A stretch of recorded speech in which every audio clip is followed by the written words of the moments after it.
When these things were done, the leaders came to me, saying, The people of Israel and the priests and Levites have not separated themselves from the peoples of the land with respect to the abominations of the Canaanites, the Hittites, the Perizzites, the Jebusites, the Ammonites,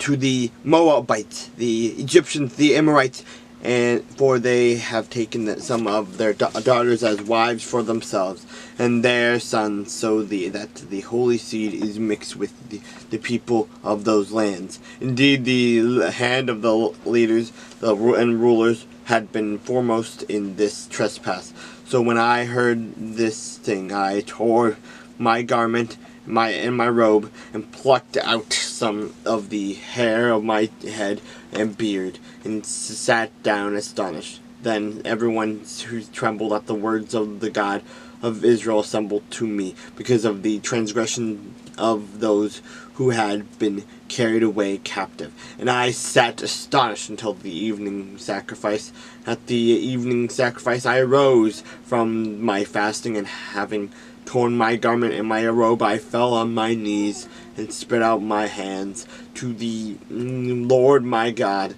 And I said, Oh my God, I am too ashamed and humiliated to lift up my face to you, my God,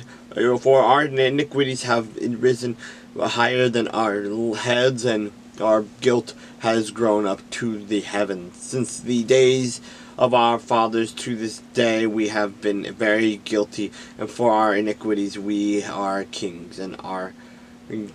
priests, have been delivered into the hand of the kings of the lands, to the sword, to the captivity, to plunder, and to humiliate, as it is this day. And now for a little while grace has been shown from the Lord our God, to leave us a remnant to escape, and to give us a peg in his holy place, that our God may enlighten our eyes and give us a measure of revival in our bondage. For we were slaves, yet our God did not forsake us in our bondage, but he extended mercy to us in the sight of the kings of Persia, to revive us, to repair the house of our God, to rebuild its ruins, and to give us a wall in Judah and Jerusalem. And now, O our God, that what shall we say after this? For we have forsaken your commandments, which you commanded by your servants the prophets, saying, The land which you are entering to possess is an unclean land, with the uncleanness of the peoples of the lands, with their abominations which have filled it from one end to another with their impurity. Now therefore do not give your daughters as wives for their sons, nor take their daughters to your sons, and never seek their peace or prosperity, that you may be strong and eat the good of the land, and leave it as an inheritance to your children forever. And after all that has come upon us for our evil deeds and for our great guilt, since you, our God, had punished us less than our iniquities deserved, and have given us such deliverance as is this,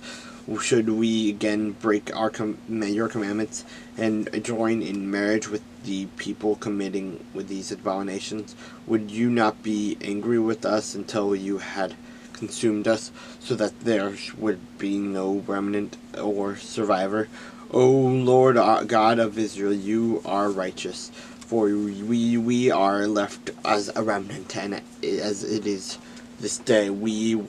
are before you in our guilt, though no one can stand before you because of this.